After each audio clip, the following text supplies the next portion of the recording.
Hello students, welcome to brilliant study classes. आज हम chapter number 2 यानी कि बहुपद के इम्पॉर्टेंट क्वेश्चन पढ़ने वाले हैं। हम पढ़ रहे हैं कक्षा 10 गणित के इम्पॉर्टेंट क्वेश्चन जो आपके बोर्ड एग्जाम के लिए बहुत ही इंपॉर्टेंट होने वाले हैं। तो ये चैप्टर नंबर 2 का यानी बहुपद का एक इम्पॉर्टेंट क्वेश्चन है जो 2024 और 2020 में आया हुआ है। तो ये बहुत ही मोस्ट इंपॉर्टेंट क्वेश्चन है, इसको आपको डिटेल से समझना है। ठीक है, तो देखिए क्वेश्चन क्या है। क्वेश्चन है हमारा द्विघात बहुपद x² + 7x + 12 के शून्य ज्ञात कीजिए। शून्य का मतलब क्या है, यहाँ पर x के मान निकालना है। ठीक है, इसके शून्यकों और गुणांकों के बीच सत्यता का यानी कि शून्याङ्कों और गुणांकों के बीच संबंध का सत्यापन कीजिए, ये भी करना है। ठीक है, ये 4 नंबर का क्वेश्चन आता है आपके एग्जाम में। ठीक है, तो ये बहुत ही इंपॉर्टेंट है, तो इसको आप बिल्कुल डिटेल से समझिएगा। ठीक है, तो यहाँ पर सबसे पहले आपको क्या निकालना, शून्य निकालना है। तो शून्य निकालने के लिए x और y, x के मान निकालने होते हैं। तो सबसे पहले हम चलिए हल स्टार्ट करते हैं। हल, तो क्वेश्चन है हमारा x² + 7x + 12। ठीक, ये क्वेश्चन है। तो यहाँ पर हम देखते हैं, अगर कोई यहाँ पर कोई नंबर होता है तो उसका गुणा इधर करते हैं। तो यहाँ पर कोई नंबर नहीं है, तो यहाँ पर 12 है, तो इधर आप 12 लिख लीजिए रफ में। तो दो ऐसे नंबर सोचने हैं जिनका मल्टीप्लाई करने पर 12 आए यानी 12 आए, और ये देखो प्लस करने पर 7 आए। यहाँ पर देखिए, यहाँ पर कोई नंबर होता है तो उसका मल्टीप्लाई इधर करते हैं। यहाँ पर कोई नंबर नहीं है तो यहाँ पर 12 ही है।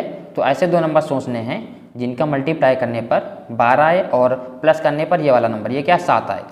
तो होता है आपका क्या चीज़, 4 × 12 होता है, नहीं 4 × 12 और 4 + 3 कितना होता है, 7 होता है। ठीक है, अब यहाँ पर पुट कर दीजिए x² + 7 की जगह आप लिख सकते हैं 4 + 3, 4 + 3। ठीक है, और ये क्या है, x है तो यहाँ पर x लिख दीजिए और यहाँ पर 12। ठीक है, और ये देखिए x² + 4 का मल्टीप्लाई x से तो 4x + 3 का गुणा x से तो 3x प्लस के ये 12। ठीक है, अब x² को आप क्या लिख सकते हैं, x² को आप लिख सकते हैं x × x प्लस 4x को आप लिख सकते हैं 2 × 2 × x। 4 को लिखेंगे 2 × 2, 2 दूनी 4 और x है, प्लस ऐसे 3x को आप ले सकते हैं 3 × x, है ना। और 12 को ले सकते हैं आप, क्या ले सकते हैं इसको, 3 × 12, ऐसे आप लिख सकते हैं। ठीक है, उसके बाद देखिए x इसमें है, x इसमें है तो कॉमन ले लेंगे। तो यहाँ पर x कॉमन हो जाएगा, तो x कॉमन, तो यहाँ पर ये वाला x बचा, प्लस बचा ये वाला, और यहाँ पर देखो सिर्फ x कॉमन हुआ तो यहाँ पर क्या बचा, 2 दूनी 4 बचा ना, हाँ, प्लस यहाँ पर देखिए 3 और ये 3, तो 3 कॉमन हो जाएगा तो यहाँ बचेगा ये x, प्लस यहाँ पर ये वाला बचा 4।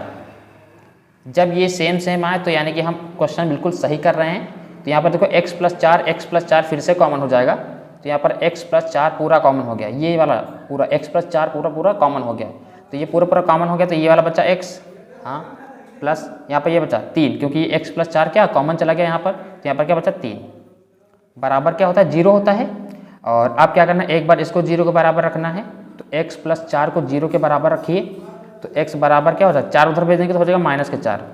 ठीक है, और ऐसे ही सेम ये वाला x + 3 को 0 के बराबर रखिए इसको, तो x बराबर 3 उधर चला जाएगा, हो जाएगा -3। ठीक है, इसको बोलते हैं अल्फा, इस वाले को बोलते हैं बीटा। जो शून्य की बात हो रही थी, ये शून्य यही है, यानी कि हमको शून्य निकालना था। तो शून्य क्या आए हैं, एक आया है -4, ये देखिए, और एक आया है -3। इसको अल्फ़ा बोलते हैं, दूसरे वाले को बीटा बोलते हैं, यानी इसको अल्फ़ा मान लेंगे, इसको बीटा मान लेंगे। ठीक है, अब क्या करना है, गुणांकों और शून्यकों के बीच सत्यापन करना है। ठीक है, तो सत्यता की जांच करनी है, तो इधर कर लेते हैं। ठीक है, तो देखिए शून्य को, यहाँ पर देखिए शून्यकों और गुणांकों के बीच संबंध है ना, शून्यकों और गुणांकों के बीच संबंध, ये ज्ञात करना है। ठीक, तो क्या संबंध होता है, पहला शून्यकों का योगफल, क्या होता है, शून्यकों का योगफल, शून्यकों का योगफल, शून्यकों का योगफल यानी कि अल्फा + बीटा। शून्यकों का योगफल यानी कि क्या, जो शून्य निकाले हैं, x का मान देखो -4 और -3, इन दोनों का जोड़, योगफल यानी इन दोनों का जोड़, तो alpha + beta, alpha plus beta कितना होता है, फॉर्मूला होता है माइनस का बी बटे ए। क्या होता है, माइनस का बी बटे ए। तो यहाँ पर देखो अल्फा कितना है, अल्फा देखो माइनस का 4 है तो यहाँ पर माइनस 4 रखेंगे, और बीटा है माइनस का 3 तो यहाँ पर माइनस का 3 रखेंगे। और B A B C D क्या होते हैं यहाँ पर निकाल लेते हैं, तो इससे हम निकाल सकते हैं। यहाँ पर देखिए इसके मल्टीप्लाई में क्या होता है, तो ए बी सी डी मैं कहाँ पर निकाल दूँ, यहीं पर निकाल देता हूँ।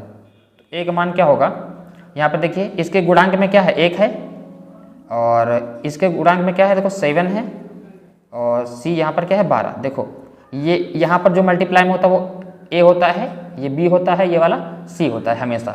यहाँ पर मल्टीप्लाई में 1 होता है, और यहाँ पर 7 है, यहाँ पर 12 है। अगर यहाँ पर 2 होता तो एक मान कितना आता, 2 आता। तो यहाँ पर देखो ए, ये बी, ये सी, तो ए बी सी हमने निकाल लिया। ए आया है 1, बी आया है 7, और बी आया है 7, और सी आया है 12। अब यहाँ पर रख दीजिए, ये देखो माइनस फार्मूले का है, और बी देखिए यहाँ पर क्या 7, तो 7 रख दीजिए अपॉन ए, एक जगह क्या है 1। तो 4 3 कितना होता है 7, माइनस माइनस प्लस हो जाता है, 4 3 7, और ये देखो माइनस का 7 बराबर बराबर आ गया, 7 माइनस 7 आ गया है ना, यानी कि हम सही कर रहे हैं।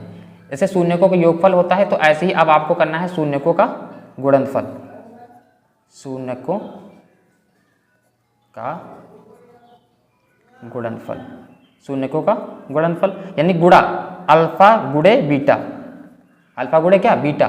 तो ये अल्फा क्या है, फॉर्मूला क्या होता है, अल्फा गुणे बीटा बराबर सी बटे ए। ये फॉर्मूले आपको याद करने पड़ेंगे, alpha plus beta minus B बटे ए, और अल्फा गुणे बीटा होता है सी बटे ए। ठीक है, तो अल्फा अभी देखो निकाले हैं माइनस का 4 गुणे बीटा निकाला है देखो यहाँ पर माइनस का 3, सी अभी देखो यहाँ से सी देखो क्या है 12, ए क्या है एक जगह है 1, 4 3 12, माइनस माइनस प्लस हो जाएगा, और ये 12 बटे 1 तो 12। देखो सेम सेम आ गया, जब दोनों तरफ सेम आ जाता है तो सत्यता की जांच हो जाती है। तो यहाँ पर हमारा आंसर हो गया है कंप्लीट। तो इतना करने के आपको बोर्ड एग्जाम में 4 नंबर दिए जाते हैं। तो ये बहुत ही इंपॉर्टेंट क्वेश्चन है, इसको बिल्कुल आपको डिटेल से समझना है। तो ये द्विघात बहुपद का इंपॉर्टेंट क्वेश्चन है, यानी कि चैप्टर नंबर 2 गणित चैप्टर नंबर 2 बहुपद चैप्टर का एक इंपॉर्टेंट क्वेश्चन है। तो अगर क्लास आपको अच्छी लगी हो तो लाइक कीजिए, चैनल को सब्सक्राइब कीजिए। मिलते हैं नेक्स्ट क्लास में। Thank you class.